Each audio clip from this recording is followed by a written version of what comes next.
नमस्कार, आप देख रहे हैं टोटल टीवी। मैं हूं सौरभ जौहरी। हमारी खास पेशकश में आपका स्वागत है। बिहार चुनाव से पहले हरियाणा में बीजेपी मास्टर स्ट्रोक चलाने जा रही है। पार्टी जीएसटी के बाद लाडू लक्ष्मी की तैयारी कर रही है। हरियाणा में लाडू लक्ष्मी योजना के लिए 25 सितंबर से रजिस्ट्रेशन होगा। 25 सितंबर से लाडू लक्ष्मी योजना के लाभार्थी आवेदन कर सकेंगे।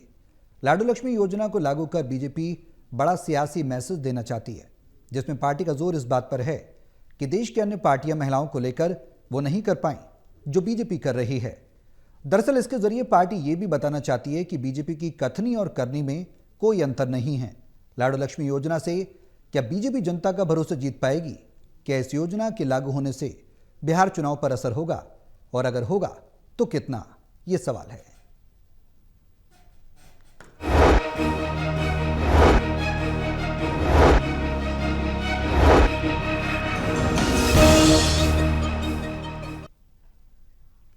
आज करेंगे इसी मुद्दे पर चर्चा। तमाम सहयोगी हमारे साथ मौजूद हैं, उनका तारुफ मैं आपसे करा दूं। हिसार से टोटल टीवी के associate editor doctor Mahesh Kumar, Panipat से टोटल टीवी के एसोसिएट एडिटर देवेंद्र कथुरिया और वरिष्ठ पत्रकार वीरेंद्र सोनी जी हमारे साथ चर्चा में जुड़े हुए हैं। आप सभी के साथ चर्चा आगे बढ़ाऊंगा, लेकिन उससे पहले एक रिपोर्ट देखिए, फिर करते हैं चर्चा शुरू।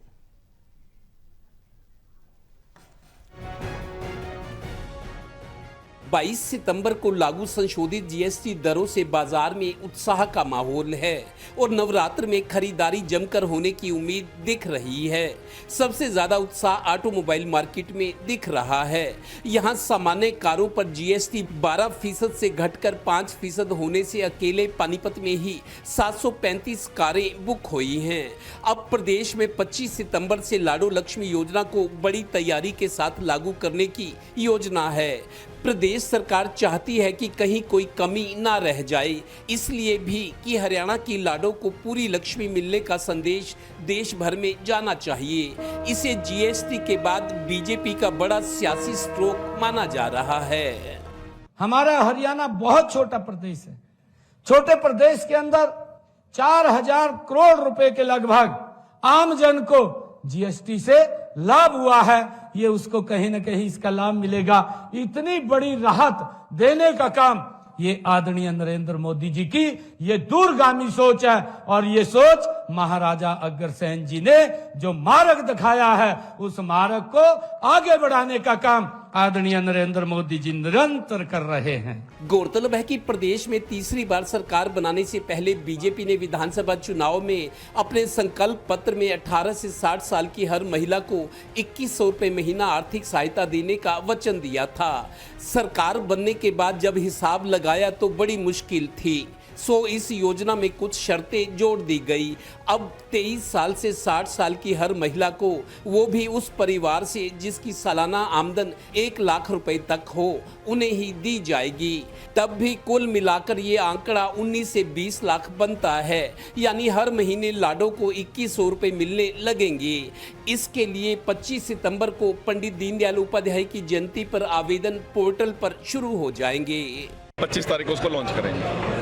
और जो बहनें 23 साल की आयु पार कर चुकी हैं और 60 साल की आयु के बीच में हैं और जिनकी वार्षिक परिवार की आमदन 1 लाख से नीचे है, उन बहनों को हम इसका लाभ देंगे। और लगभग 20 लाख बहनें, ये हमारी जो कैलकुलेशन अभी तक आई है, इसमें रेंज में आएंगी और उनको 2100 रुपये प्रति महीना उनके हाथ में जब जाएगा, उस महिला का और परिवार का सशक्तिकरण होगा। गौरतलब है कि लाडू लक्ष्मी योजना के लिए पोर्टल पर रजिस्ट्रेशन का ट्रायल कई दिन तक सफल रहा है। और हाँ, दिव्यांग, नौकरी पेशा महिला, कॉन्ट्रैक्ट पर कार्यरत महिला और किसी तरह की सरकारी पेंशन ले रही महिला को लाडू लक्ष्मी पेंशन नहीं मिलेगी। दरअसल हिमाचल, पंजाब और दिल्ली विधानसभा चुनाव में भी ऐसे वादे किए गए थे, पर हरियाणा इस योजना को लागू करने वाला पहला राज्य बन गया है। बीजेपी ये संदेश पूरे देश को देना चाहती है कि जो वो वायदा करती है उसे पूरा करती है। आगे चलकर जल्द ही बिहार में और इसके बाद कई राज्यों के विधानसभा चुनाव हैं। पार्टी दरअसल इसे बड़ा सियासी हथियार बनाना चाहती है। Haryana bureau, total news. तो जीएसटी के बाद लाडू लक्ष्मी योजना पार्टी की क्या है तैयारी? देवेंद्र, शुरुआत में आपसे ही कर रहा हूं, इस बार की तैयारी क्या कुछ कहती है? कितनी ज़मीन को मजबूत करने के लिए, मतदाताओं को रिझाने के लिए इसे कहा जा सकता है? ये आगे की रणनीति किस तरफ संकेत देती है?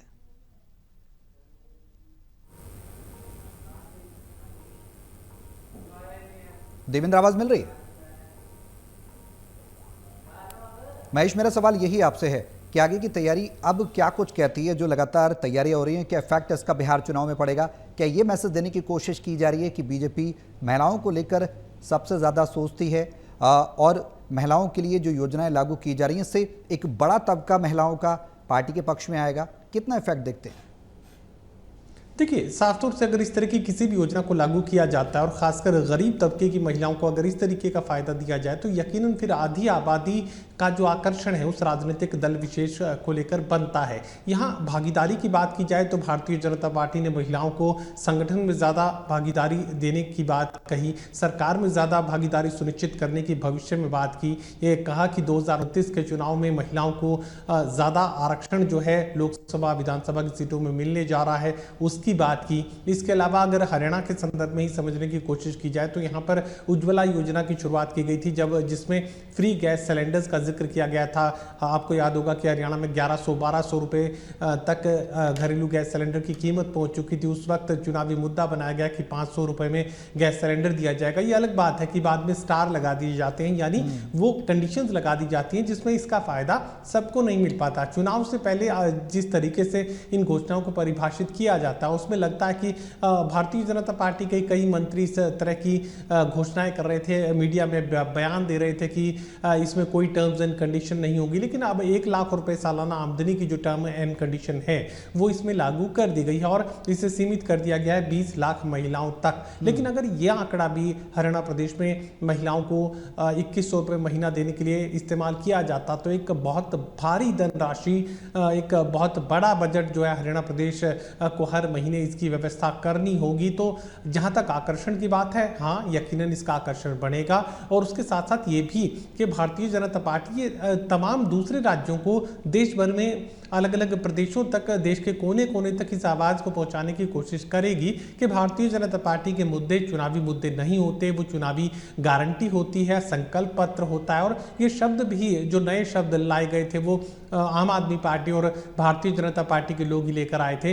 पहले चुनावी गारंटी की बात की जाती थी, उसके बाद संकल्प पत्र की बात की जाने लगी और संकल्प पत्र चूंकि अब सिलसिलेवार उसे आगे बढ़ाने की कोशिश भारतीय जनता पार्टी कर रही है तो यकीनन फिर इस बात से इनकार भी कैसे किया जा सकता है कि बिहार की जनता के बीच भारतीय जनता पार्टी जब जाकर चुनावी वायदे करेगी तो उसका रेफरेंस देने की जरूर यहाँ पर कोशिश की जाएगी कि देखिए हरियाणा प्रदेश में हमने महिलाओं को ये कहा था कि हम देंगे तो हम देने जा रहे हैं, तारीख तय कर दी गई है, अब हरियाणा प्रदेश में उसे लागू कर दिया गया है। तो यकीनन इसका संदेश फिर देश के दूसरे राज्यों तक जाएगा और ज्यादा जो आबादी है, महिलाओं की बड़ी आबादी है, वो भारतीय जनता पार्टी को अपनी पहली पसंद बनाएगी, उसकी तरफ आकर्षित होगी क्योंकि उन्हें लगेगा कि ये आम आदमी पार्टी जैसा नहीं है कि पूरी इकोनॉमी को तबाह कर दें और उसके बाद जो घोषणाएं करें वो पूरी नहीं कर पाए। तो ऐसे में भारतीय जनता पार्टी की जो कार्यशैली है वो अलग तरीके की है। यहाँ पर जो है प्रदेश की इकोनॉमी को भी ये बनाए रखते हैं और उसके साथ साथ जो वायदे करते हैं वो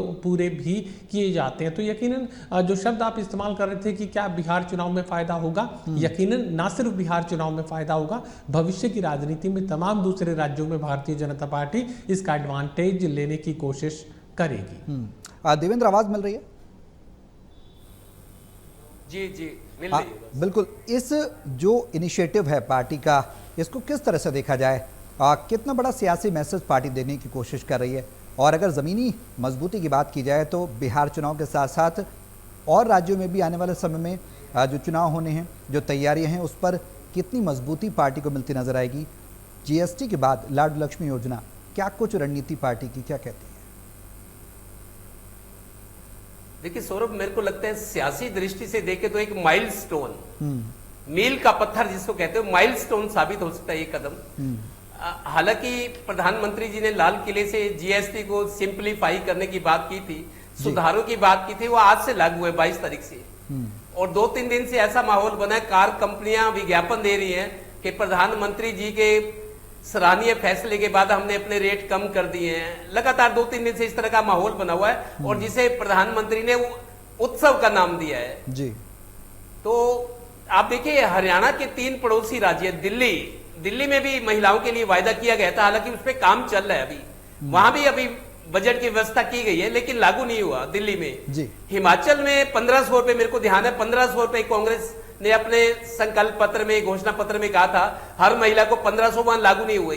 पंजाब में 1000 रुपए महिलाओं को देने की बात थी, तो हिमाचल और पंजाब में सरकारें पहले बन गई, पंजाब में 1000 रुपया, हिमाचल में 1500। उसके बाद हरियाणा में जो चुनाव हुए हैं और फिर दिल्ली में हुए, यहां बीजेपी ने और कदम आगे बढ़ाते हुए 2100 रुपए हर महिला को देने की बात की थी। हालांकि दिल्ली में व्यवस्था बजट की हुई है, लेकिन चूंकि दिल्ली में सरकार बाद में हरियाणा में बनी है, अब अक्टूबर में 1 साल हो जाएगा, तो लोग इंतजार करते हैं। एक बड़ी घोषणा थी महिलाओं के लिए, मीडिया से भी महिलाएं पूछती थी कि सरकार बन गई 2100 रुपए कब मिलेंगे। पहले ये कहा गया था चुनाव से पहले, क्योंकि हैट्रिक की सरकार बननी थी, माहौल बनाना था, सरकार ने कहा था हर एक महिला को, किसी परिवार चाहे वो करोड़पति हो, ये बात कही गई थी। लेकिन जब सरकार बनने के बाद कैलकुलेशन, हिसाब किताब लगाया गया, तो ये तो बहुत ज्यादा लिमिट से बाहर मामला लग रहा था कि ये पूरी कैसे होगी, क्योंकि बहुत महत्वाकांक्षी योजना थी, वायदा था। उसके बाद ये फैसला हुआ कि बीपीएल परिवारों को, बीपीएल के साथ भी तब मेरे को लगता है 54 लाख महिलाओं की संख्या हो रही थी, पैसा कहां से आएगा? फिर आखिरकार वायदा पूरा करना था, लेकिन इसको रेस्ट्रिक्टेड किया गया। अब ये कहा गया है कि 18 की बजाय 23 साल की, जो 23 साल से 60 साल के बीच और जिनकी आमदन 1 लाख रुपए साल तक है। अब आप देखिए बीपीएल परिवार की क्राइटेरिया का 1,80,000 जिसकी आमदन है उसको बीपीएल परिवार माना जाता है। यहाँ तो 1 लाख रुपए की बात हो रही है। अगर हम न्यूनतम वेतन की बात करें हरियाणा में, वो भी 14,000 के आसपास है। अगर 14,000 रुपए महीना कोई कमाए, न्यूनतम वेतन मान लो, नगर पालिका में सफाई कर्मचारी भी है, 14,000 रुपए भी लेता हो तो 1 साल में तो बहुत आमदन बनेगी, वो इस कैटेगरी में आ नहीं सकता। सरकार ने शर्त रखी 23 साल से 60 साल के बीच उम्र हो और 1 लाख रुपया सालाना आमदन हो जिसकी, 1 लाख से ऊपर वाले को नहीं मिलेगा। तो कुछ रेस्ट्रिक्शन है। तब भी कृष्ण बेदी जो मंत्री है जिम्मेदार, वो भी कह रहे थे अपनी बाइट में, इसी रिपोर्ट में, कि 19 से 20 लाख महिलाएं, उनको फायदा मिलेगा जो 1 लाख तक की आमदन वाली है। तो आप देखिए 19 से 20 लाख महिलाओं को हर महीने, एक महिला को 2100 रुपए, उसको गुना कर दो 19-20 लाख से, कई 100 करोड़ रुपए का एक साथ बोझ पड़ेगा। पैसा आएगा कहां से?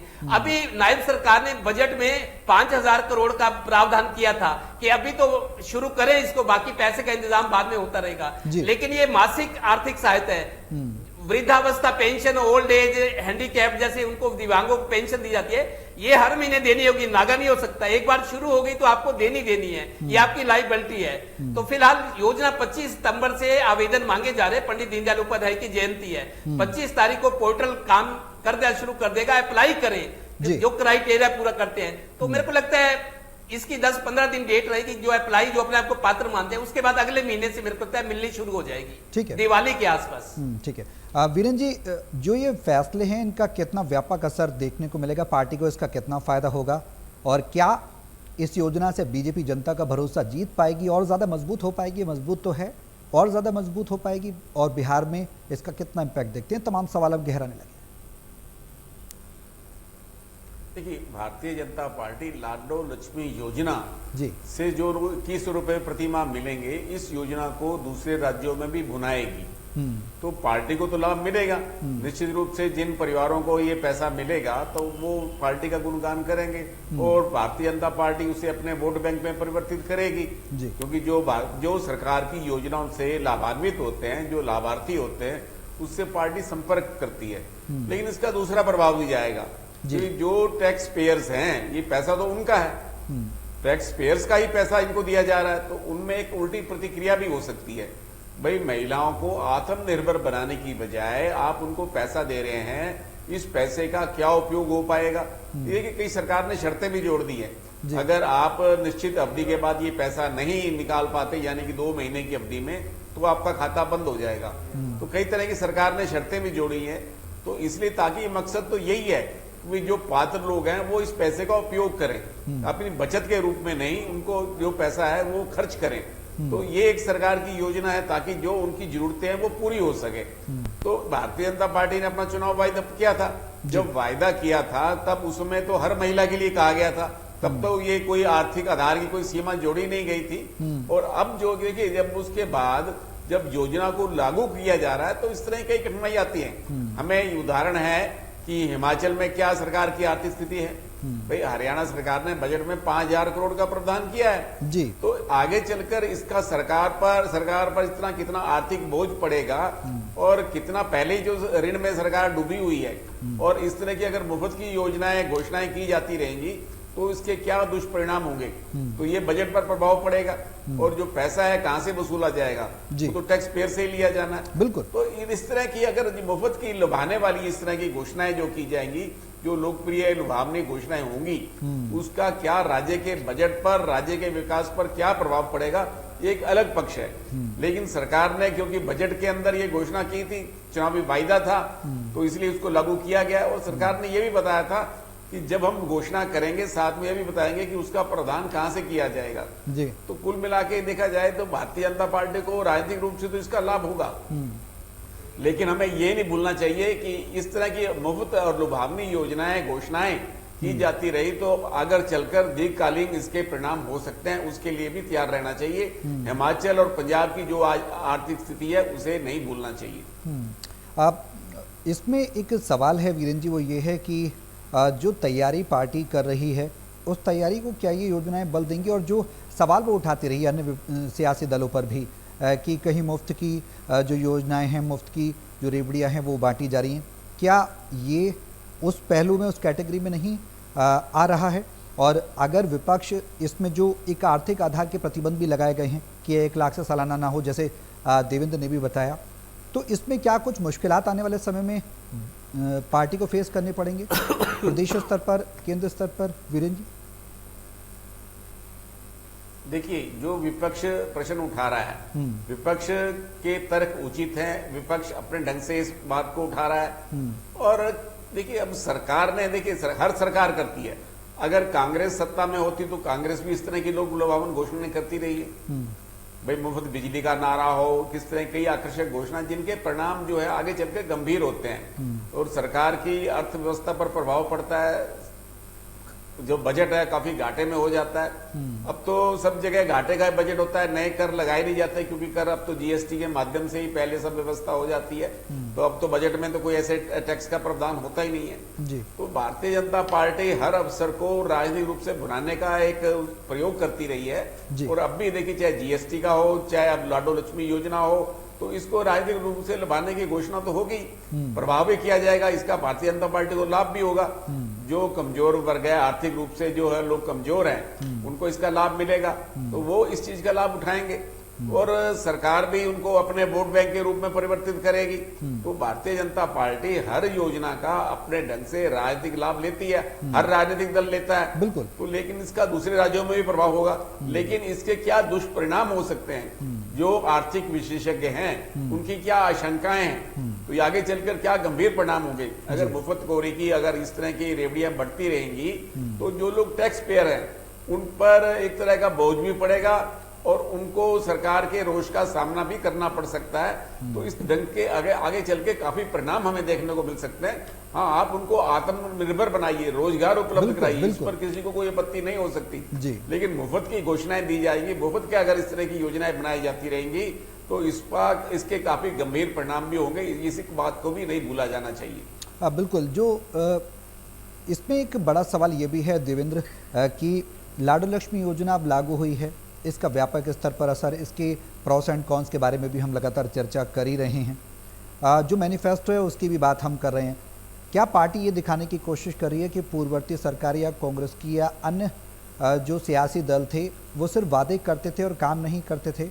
हम ज़मीनी स्तर पर काम भी कर रहे हैं, उसको अमली जामा भी पहनाया जा रहा है। मैनिफेस्टो के अकॉर्डिंग एक एक वादे को पूरा कर रही है सरकार, और इसका असर हमने देखा कि दिल्ली विधानसभा चुनाव में जब प्रचार करने मुख्यमंत्री नायब सैनी खुद पहुंचे थे विधानसभा चुनाव के दरमियान, तो उसका फायदा पार्टी को मिला था और 26 साल बाद कमबैक किया था। तो इसका इफेक्ट अगर दिल्ली की तुलना में इन कंपैरिजन टू बिहार में देखा जाए तो जाहिर सी बातें देखने को मिलेगा। क्या ये कोशिश की जा रही है कि जो वादे हैं, कथनी हैं, करनी है, उनमें कोई अंतर नहीं है?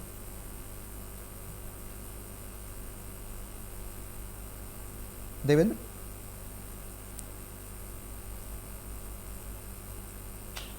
देवेंद्र आवाज मिल रही है? वीरेंद्र जी, यही सवाल मेरा आपसे। देखिए, इस तरह से एक वर्ग संघर्ष भी उत्पन्न हो सकता है, लेकिन सरकार के अपने तर्क हैं। देखिए, जो कमजोर वर्ग है, निर्धन वर्ग है, उनके लिए आकर्षक योजनाएं बननी चाहिए, इस पर किसी को कोई आपत्ति नहीं है। लेकिन जब आप ऐसी योजनाएं बनाते हैं जिसका राजनीतिक रूप से लाभ होता है और उसका अर्थव्यवस्था पर गंभीर परिणाम पड़ता है, तो उसके लिए जो है एक बहस शुरू हो जाती है, वर्ग संघर्ष भी पैदा हो जाता है। देखिए, पूरे से ही जब मुफ्त की योजनाएं हैं, पहले भी लागू होती रही हैं, बिल्कुल, चाहे कांग्रेस का शासनकाल रहा हो, चाहे भारतीय जनता पार्टी का हो, जो कमजोर वर्ग है उसकी मदद होनी चाहिए, इस पर किसी को कोई आपत्ति नहीं बिल्कुल, है। बिल्कुल, लेकिन मदद का माध्यम कैसे हो, जी। क्या उनको आर्थिक रूप से सशक्त बनाया जाए? भाई, जो आप उनको आर्थिक रूप से रोजगार उपलब्ध करा रहे हैं या उनके रोजगार उपलब्ध कराने में सहयोगी बन रहे हैं, या आप उनको सिर्फ मदद दे रहे हैं, सिर्फ मदद देने से क्या उनको आर्थिक, उनका इस 2100 रुपए देने से क्या उनका जीवन कायाकल्प हो जाएगा, या कब तक ये सरकार देती रहेगी? जो एक बार योजना लागू हो जाती है, चाहे वृद्धावस्था सम्मान जो है, पेंशन है, चाहे दूसरी योजनाएं हैं, जो एक बार लागू हो जाती है तो जो भी सरकार होती है उसे बंद करना उनके लिए मुश्किल हो जाता है जी। तो उसका गंभीर परिणाम पड़ता है, लोगों में भी उसकी प्रतिक्रिया होती है। अब वोट बैंक इतना बन चुका है, तो ऐसे में अब ये महिलाओं को वोट बैंक बनाने का प्रयास है, या वास्तव में सरकार उनकी आर्थिक स्थिति को जो है उचित बनाना चाहती है, उन्हें बीपीएल के दायरे से बाहर लाना चाहती है? इस तरह जब जो है अब चुनाव के समय में बीपीएल कार्ड बनाए गए, काफी धड़ाधड़ बनाए गए, और उसके बाद जो है 10 लाख जो है बीपीएल कार्ड काट दिए गए। बिल्कुल, तो ये एक राजनीतिक चक्र था। तो इसका बीपीएल परिवारों को क्या लाभ मिला? या तो जो पहले बनाए गए उनकी पात्रता नहीं थी, और पात्रता नहीं थी, जो उनको राशन मिलता रहा, जो उनको सुविधाएं मिलती रही, उसके बाद आपने उनको उन सुविधाओं से वंचित कर दिया, तो इसकी प्रतिक्रिया होती है जी। तो देखिए, भारतीय जनता पार्टी की जो ये चुनाव में वायदे किए गए थे, तो वायदे पूरे करना तो मजबूरी है, क्योंकि वायदे के लिए सरकार तीसरी बार सत्ता में आई है। बिल्कुल, तो ऐसे में अब चलकर आगे चलकर इससे क्या गंभीर परिणाम होंगे, बजट पर किस तरह का प्रभाव पड़ेगा, और किस तरह की योजनाएं, जो विकास योजनाएं हैं, उन पर क्या इसका परिणाम आएगा, ये सब देखने वाली बात होगी। देवेंद्र, चुनौतियां हैं, कठिनाइयां हैं, किस तरह से चुनौतियों कठिनाइयों का सामना पार्टी करेगी आने वाले समय में? और दूसरा सवाल यह है कि महिलाओं को एक बड़े स्तर पर कवर अप करने की पार्टी कोशिश कर रही है, उसमें क्या कुछ क्राइटेरिया फिट किया जाएगा? कितनी संख्या में लोग उसमें सम्मिलित किए जा सकते हैं? इसके बारे में कुछ आपसे जानना चाहेंगे संक्षेप में। देखिए सौरभ, महिलाओं को जोड़ने की जहां तक बात है, आप देखिए 19-20 लाख महिलाओं को ये योजना का फायदा पहुंचने की बात की जा रही है। 19-20 लाख महिलाएं, आप देखिए महिला परिवार को चलाती है, तो बहुत सियासी फायदा मिलेगा। चुनौतियां ये है कि सरकार पर पहले लायबिलिटीज बहुत है, 3.5 लाख करोड़ का कर्जा, उसका ब्याज चुकाना है, करीब 3.25-4 लाख कर्मचारी हैं, उनको वेतन भत्ते देने हैं, पेंशनर्स बहुत सारे हैं, विकास कार्यों के लिए पैसा बहुत कम बचता है। अब आर्थिक बोझ बढ़ जाएगा, जब तक कमाई नहीं बढ़ेगी तो फिर खर्चे पूरे कैसे होंगे? तो सरकार के लिए एक बड़ी चुनौती है फाइनेंशियल मैनेजमेंट, और फाइनेंस का काम खुद मुख्यमंत्री देख रहे हैं। तो हम ये भले ही मुख्यमंत्री हो, वीवीआईपी है, लेकिन दिमाग में उनके भी रहता है कि खर्चे पूरे कैसे होंगे। जैसे परिवार का मुखिया होता है कि लायबिलिटीज, खर्चे पूरे कहां से करने हैं, तो उन पर मानसिक दबाव भी रहेगा। ठीक है, चलिए, बहुत शुक्रिया आप सभी का हमारे साथ इस चर्चा में शामिल होने के लिए। तो जीएसटी के बाद अब लाडू लक्ष्मी योजना की सरकारी जो तैयारियां हैं वो सरकार लगातार कर रही है। अब कितना इसका फायदा होगा जमीनी स्तर पर ये देखना होगा, लेकिन बिहार चुनाव है, जाहिर सी बात है भौगोलिक तौर पर पार्टी इसका पूरा फायदा उठाने की कोशिश करेगी। रणनीति क्या कुछ रहती है, कितनी लोगों को जो पात्र हैं उसका फायदा मिल पाता है, देखना होगा। मेरे साथ इस खास पेशकश में अभी के लिए बस इतना ही। नमस्कार।